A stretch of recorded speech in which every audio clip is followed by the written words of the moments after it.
नमस्ते, मेरा नाम डॉक्टर निरुपमा है एंड हैप्पी विंटर्स। पर बच्चों के लिए विंटर्स हमेशा हैप्पी नहीं होती। बहुत सारे बच्चों को इस मौसम में सर्दी खांसी बुखार हो जाता है। आज हम डिस्कस करेंगे छोटे बच्चों में होने वाले सर्दी खांसी के बारे में। तो कुछ क्वेश्चंस पेरेंट्स के यूजुअली होते हैं कि सर्दी खांसी में क्या क्या करना है, क्यों होता है, कितने दिन में ठीक हो जाएगा, कब डॉक्टर के पास जाना है। तो हम आज डिस्कस करेंगे इन्हीं फ्रीक्वेंटली आस्क्ड क्वेश्चंस के बारे में। तो सबसे पहले सर्दी खांसी के क्या कारण हैं पीडियाट्रिक एज ग्रुप में। तो सर्दी खांसी की 3-4 कॉमन कॉजेज होते हैं, जैसे infection and allergies. Infection again could be viral और बैक्टीरियल, मतलब वायरल इन्फेक्शन भी हो सकते हैं और बैक्टीरियल इन्फेक्शन भी। एलर्जीज भी हो सकती है क्योंकि सर्दियों के मौसम में पोल्यूशन भी हो सकता है। घर में हम सफाई करते हैं तो उसकी वजह से बहुत सारे डस्ट एलर्जीज भी हो सकती हैं। और कुछ हम लोग बाहर घूमने जा रहे हैं, ठंडी हवा लग रही है, बाहर का कुछ खा रहे हैं, तो उसकी वजह से भी एलर्जीज हो सकती हैं।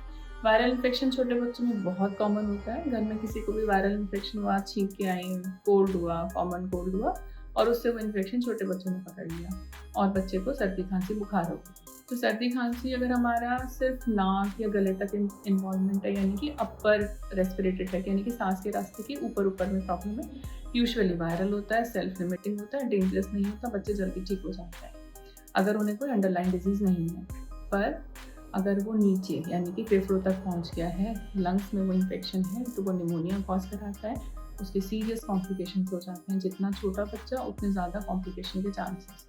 तो हमें फीवर, कफ, कोल्ड को कभी भी लाइटली नहीं लेना है।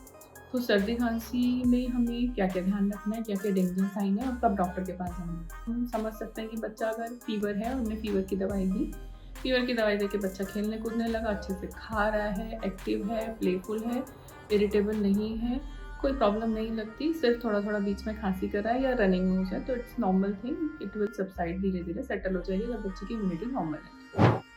लेकिन अगर बच्चे को हाई ग्रेड फीवर है, बच्चा फीवर के बीच में सुस्त है, चाहे फीवर लो ग्रेड भी है, लेकिन बच्चा फीवर उतरने के बाद भी खेल नहीं रहा, अच्छे से कुछ खा पी नहीं रहा, तो इसका मतलब कुछ ना कुछ सीरियस इलनेस हो सकती है। सांस, अगर बच्चा सांस नॉर्मल ले रहा है, कंफर्टेबल ले रहा है, सांस लेने में उसे कोई दिक्कत नहीं हो रही है, इट्स ओके। पर अगर बच्चा सांस जल्दी जल्दी ले रहा है, नॉर्मल से फास्ट ब्रीदिंग कर रहा है, सांस लेने में उसको दिक्कत हो रही है, वो सांस खींच रहा है, सांस लेते वक्त उसकी सांस से कुछ आवाज़ें आ रही हैं, जैसे सीटी जैसी आवाज़ बजनी है, वीजिंग साउंड बोलते हैं, जैसे पसली चलना भी बोल सकते हैं, तो अगेन प्रॉब्लमेटिक है।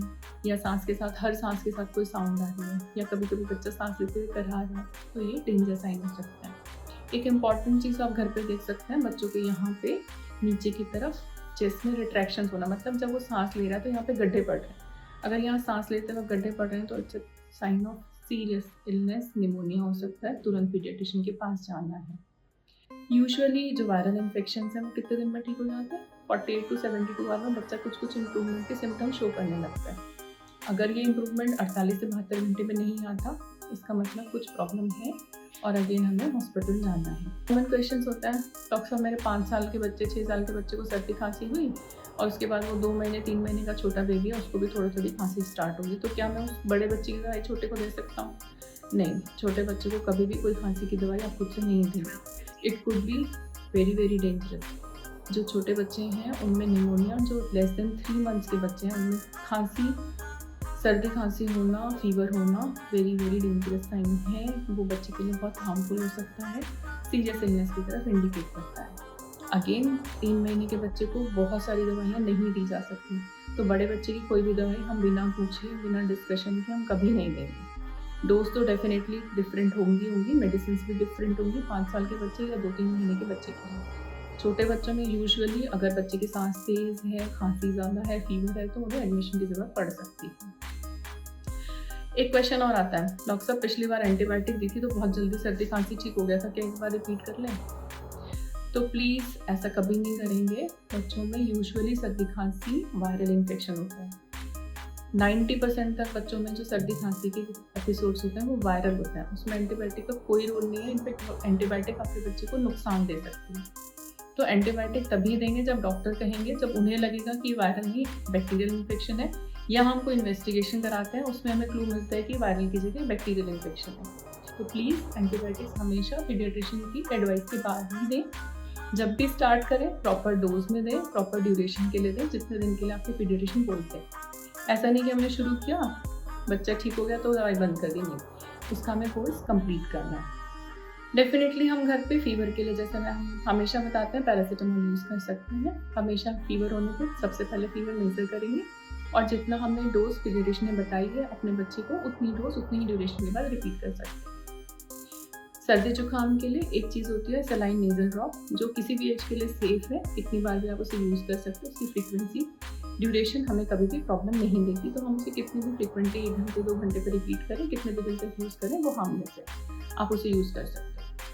बच्चे को, अगर बड़ा बच्चा है तो पीने के लिए थोड़ा गुनगुना पानी दे सकते हैं, थोड़ी गर्म चीज़ें जैसे सूप हो गया, ऐसी चीज़ें घर पर बना के पिला सकते हैं। स्टीम डेफिनेटली विल हेल्प, लेकिन टॉडलर एज ग्रुप में, मतलब 2-3 साल के बच्चों में स्टीम देना कुछ भी हार्मफुल एक्सीडेंट के पॉइंट ऑफ व्यू से। तो अगर हमारा बच्चा समझदार है या बहुत छोटा बच्चा है, उन दोनों कंडीशन में हम स्टीम दे सकते हैं, बट विथ प्रिकॉशन, किसी बच्चे को स्टीम से जलाना नहीं। तो stay happy, stay healthy and happy winters. नमस्ते।